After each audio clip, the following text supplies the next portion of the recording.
Assalamualaikum Bunda. Selamat datang kembali di kelas online Ibu Hamil.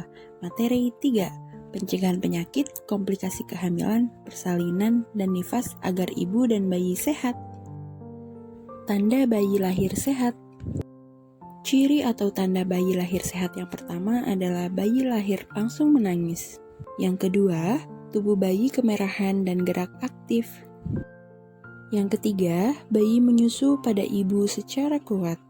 Dan yang keempat adalah berat badan bayi lahir 2.500 sampai 4.000 gram. Perawatan bayi baru lahir. Yang pertama adalah IMD atau inisiasi menyusu dini dan pemberian ASI eksklusif. IMD dilakukan pada 1 jam pertama setelah kelahiran dengan cara meletakkan bayi di atas perut dan dada ibu untuk mencari puting susu ibu. Yang kedua yakni menjaga kehangatan bayi. Bayi dapat ditutup dengan selimut dan diberikan topi. Yang ketiga yakni merawat tali pusat. Dalam merawat tali pusat, Bunda diharapkan tidak membubuhkan apapun ya, dan tali pusat diharapkan tetap dalam kondisi kering dan terbuka terkena udara. Yang keempat yakni pemberian suntikan vitamin K. Hal ini bertujuan untuk mencegah terjadinya perdarahan di otak. Selanjutnya yakni pemberian salep mata. Hal ini diberikan untuk mencegah terjadinya infeksi. Dan yang terakhir adalah pemberian imunisasi HB0. Hal ini diberikan untuk mencegah terjadinya penyakit hepatitis B. Pelayanan kesehatan neonatus. Bayi baru lahir berhak mendapatkan 4 kali pelayanan kesehatan neonatus. Yang pertama diberikan pada 0-6 jam setelah kelahiran, yang kedua 6-48 jam setelah kelahiran, yang ketiga pada hari ke-3 sampai hari ke-7 setelah kelahiran, dan yang keempat adalah hari ke-8 sampai hari ke-28 setelah kelahiran. Pemeriksaan menggunakan format MTBM atau manajemen terpadu bayi muda. Hal ini bertujuan untuk menjaga agar kondisi bayi baru lahir atau neonatus tetap sehat dan optimal. Tanda bahaya bayi baru lahir. Bunda-bunda harus selalu waspada dan selalu peka terhadap kondisi bayinya ya. Jika ditemukan 1 atau lebih tanda bahaya pada di bawah ini, segera bawa bayi ke fasilitas kesehatan, baik itu puskesmas, rumah bidan, ataupun rumah sakit. Yang pertama, tali pusat kemerahan sampai dinding perut, berbau serta bernanah. Yang kedua, tinja bayi saat buang air besar berwarna pucat. Yang ketiga, bayi tidak mau menyusu. Yang keempat, bayi mengalami demam atau panas tinggi. Yang kelima, bayi mengalami kejang-kejang. Yang keenam, bayi mengalami diare atau buang air besar dengan frekuensi lebih daripada biasanya. Yang ketujuh, bayi mengalami sesak nafas. Yang kedelapan, bayi mengalami muntah-muntah. Yang ke-9, bayi menangis atau merintih terus-menerus. Yang ke-10, kulit dan mata bayi berwarna kuning. Yang ke-11, bayi dingin dan bayi lemah. Cacat bawaan. Cacat bawaan merupakan kelainan yang sudah ada sejak lahir yang disebabkan oleh faktor genetik ataupun faktor non-genetik. Kelainan cacat bawaan yang pertama adalah atresia ani atau bayi tidak memiliki anus, yang kedua anencephaly atau bayi tidak memiliki batok kepala, yang ketiga hidrocephalus atau peningkatan cairan pada otak, yang keempat menengoencephalocele atau benjolan pada belakang kepala, yang kelima omphalocele atau organ dalam keluar, yang keenam, labiopalatoskisis atau bibir sumbing, dan yang terakhir adalah kaki pengkor. Perawatan metode kanguru atau PMK. Perawatan metode kanguru atau PMK merupakan sebuah metode asuhan khusus bagi bayi dengan berat lahir kurang dari 2.500 gram atau usia kehamilan kurang dari 37 minggu atau biasa kita sebut dengan bayi prematur.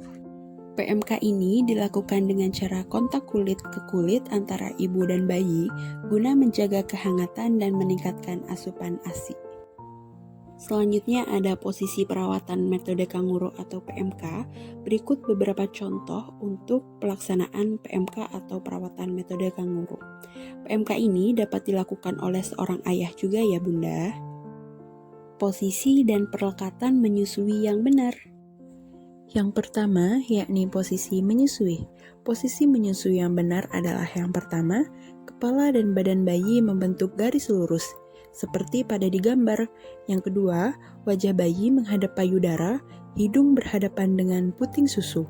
Yang ketiga, badan bayi dekat dengan tubuh ibu. Dan yang keempat, ibu menggendong atau mendekap badan bayi secara utuh.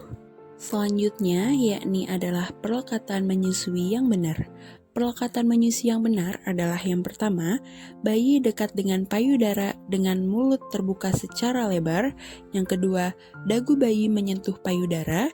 Yang ketiga, bagian areola di atas lebih banyak terlihat dibandingkan di bawah mulut. Dan yang terakhir, bibir bawah bayi memutar keluar atau doer. Pemberian imunisasi. Apa sih imunisasi itu? Ya, imunisasi adalah sebuah upaya untuk meningkatkan kekebalan tubuh sehingga apabila suatu saat terjangkit dengan penyakit tersebut, tidak akan ada rasa sakit atau hanya mengalami sakit ringan saja. So, jangan khawatir untuk imunisasi ya Bunda. Selanjutnya ada jenis imunisasi. Imunisasi dasar lengkap terbagi menjadi 5 jenis imunisasi. Yang pertama, hepatitis B untuk mencegah penyakit hepatitis. Yang kedua, imunisasi BCG untuk mencegah penyakit tuberkulosis atau TBC. Yang ketiga, imunisasi polio untuk mencegah penyakit polio. Yang keempat, imunisasi DPT untuk mencegah penyakit difteri, batuk rejan dan juga tetanus. Dan yang kelima, imunisasi campak untuk mencegah penyakit campak. Selanjutnya adalah jadwal imunisasi. Jadwal imunisasi dapat Bunda lihat di buku ayah Bunda. Menjaga bayi agar tetap sehat. Yang pertama adalah dengan cara cuci tangan sebelum dan sesudah merawat bayi.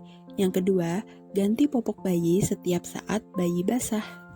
Yang ketiga, yakni rawat tali pusat. Rawat tali pusat agar tetap terbuka dan kering, dan jangan berikan apapun itu ke tali pusat, seperti betadine atau jenis ramuan lainnya. Yang keempat adalah memandikan bayi secara rutin dengan menggunakan air hangat agar bayi tetap hangat. Selanjutnya, jaga kehangatan bayi. Jaga kehangatan bayi agar bayi tetap hangat, bisa diberikan selimut dan topi. Kemudian selanjutnya ada beri rangsangan pada perkembangan bayi. Dan yang terakhir adalah gunakan masker jika ibu mengalami sakit atau influenza.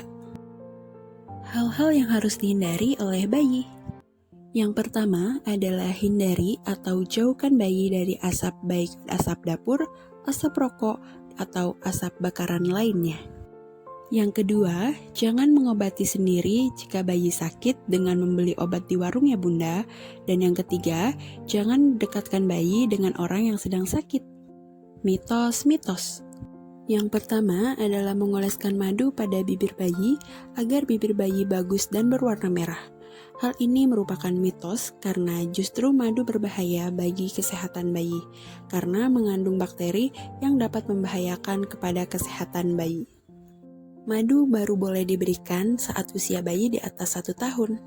Yang kedua, yakni memandikan bayi dengan air hangat membuat bayi lemas. Ini adalah mitos, karena memandikan bayi dengan air hangat akan mencegah bayi kehilangan panas yang berakibat buruk kepada bayi. Akta kelahiran. Akta kelahiran merupakan dokumen resmi berupa pencatatan kelahiran seorang anak yang mendapat pengakuan dari orang tua dan negara. Akta kelahiran merupakan hak anak sebagai identitas dan sebagai perlindungan hukum. Manfaat daripada akta kelahiran salah satunya adalah sebagai syarat masuk sekolah dan pemberkasan lainnya.